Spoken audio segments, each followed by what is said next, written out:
안녕하세요. 군사돋보기입니다. 우리 주변의 언론에는 아직까지 러시아가 우크라이나를 상대로 여전히 위협적인 공격을 가하고 있다는 소식이 계속 들리고 있습니다만 3월 16일 현재 그 정황을 자세히 들여다보면 이미 전황이 크게 바뀌어 우크라이나군이 러시아군을 반대로 밀어붙이기 시작했습니다. 현재 러시아군은 전쟁 개시 전 집결되었던 병력의 100%를 이미 다 쏟아부었고 그중 상당수가 괴멸되거나 우크라이나 내 고립되어 싸우지 못하고 있는 상태인데요. 반면 이제 우크라이나에서는 예비부대가 편성 완료되었고 앞으로 점점 더 많은 병력이 전선에 투입되기 시작할 전망입니다.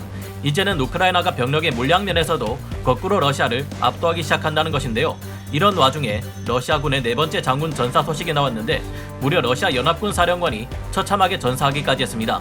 이제는 젤렌스키 우크라이나 대통령이 러시아군을 상대로 항복하라, 당신들이 왜 이 땅에서 죽어야 하는가, 당신들이 실제 어떤 마음을 가지고 있는지 나는 들었다라며 항복을 권유하고 있는데요. 현재 러시아는 극적인 반전 없이는 패배할 수밖에 없는 상황으로 가고 있는데 어쩌다 이렇게 되었는지 우크라이나 소식 알려드리겠습니다. 전문가는 아니지만 해당 분야의 정보를 조사 정리했습니다. 본의 아니게 틀린 부분이 있을 수 있다는 점 양해해 주시면 감사하겠습니다. 저번 주만 해도 이 키이우 동쪽 지역으로 러시아의 군단급 병력이 몰려들며 이 전쟁의 승리가 러시아 쪽으로 기우는 듯 했습니다만 우크라이나군의 역공으로 현재 상황은 완전 반대로 우크라이나의 승리 쪽으로 기울고 있습니다. 어제 우크라이나군이 체르니히우와 니진 지역을 탈환했다고 말씀드렸는데요. 그 이후 러시아군도 가만히 있지 않고 이에 공세를 가했지만 그 결과는 이와 같습니다.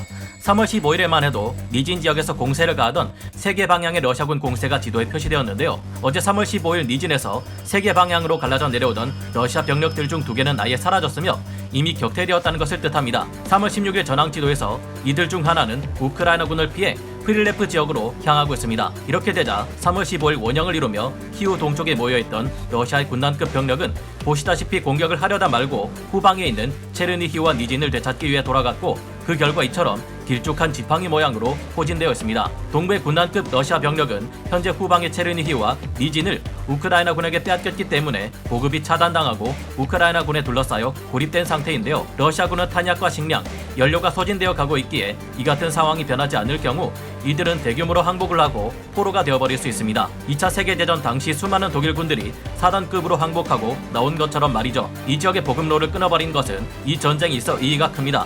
니진 후방에는 2차 대전 당시 최대 기갑 전투가 벌어졌던 쿠르스크 지역이 있는데 이곳으로 이어지는 러시아의 보급로가 끊어졌기 때문이죠. 이 외에도 하르키우 지역을 장악하기 위해 3월 16일 전황 지도에서 수미 지역에서 남쪽을 향해 내려와 진격하려던 러시아군 세력도 있었는데 이 병력 또한 현재는 격퇴되었다고 합니다. 하르키우 주변을 포위 공격하기 위해 주변을 돌던 러시아군도 함께 괴멸되었다고 합니다. 이런 상태에서 이제 동쪽에서 편성된 우크라이나군 예비부대들이 투입되기 시작하고 있는데요. 러시아군은 이미 지상군 전력의 100%를 우크라이나에 투입했는데 이 같은 결과가 나오고 있으니 앞으로는 계속해서 우크라이나 쪽에 더 유리한 상황이 발생할 수밖에 없을 것 같습니다. 올렉시 아리스토비치 우크라이나 대통령 비서실장은 의회 전국 계엄령 1개월 연장 법안을 제출했는데요. 그는 계엄령이 4월 말까지 유지될 것이고 5월 초 이전에는 러시아의 전쟁 물자가 완전히 바닥나 전쟁이 끝날 것으로 보인다고 밝혔습니다. 급기야 이제는 젤렌스키 우크라이나 대통령이 영상 메시지를 통해 러시아군 장병들에게 항복을 권유하는 메시지까지 보냈는데요. 젤렌스키 대통령은 나는 우리 땅에 이미 들어온 자들 그리고 우리와 싸우려 파병을 앞두고 있는 모든 러시아군 장병들에게 호소한다. 당신들이 우크라이나에 와서 가지고 갈 수 있는 것은 없다. 오히려 당신들의 목숨만 잃게 될 것이다. 당신이 도대체 왜 이곳에서 죽어야 하는가? 우리는 당신들이 살고 싶어 한다는 것을 알고 있다.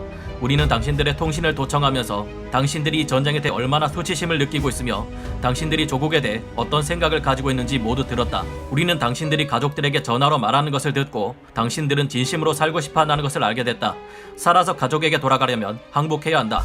나는 우크라이나 국민들의 이름으로 살아남을 수 있는 기회를 주겠다. 항복하면 인간이 마땅히 누려야 할 방식으로 당신들을 대할 것이다. 현재 수백억 원에 달하는 최신 장비들까지 냅다 버려두고 도망가는 러시아군의 상태를 보면 그들도 이 명분 없는 전쟁에 심한 회의감을 느끼고 있는 듯한데요. 이대로 협상이 잘 진행되어 전쟁이 끝나기를 바라게 되지만 현재 이 전쟁이 제3차 세계대전이나 핵전쟁으로 번질 수 있다는 증거를 포착했습니다. 이 소식은 이후 알려드리기로 하고 오늘 군사돋보기 여기서 마치겠습니다. 감사합니다. 영상을 재밌게 보셨다면 구독, 좋아요, 알림 설정 부탁드리겠습니다.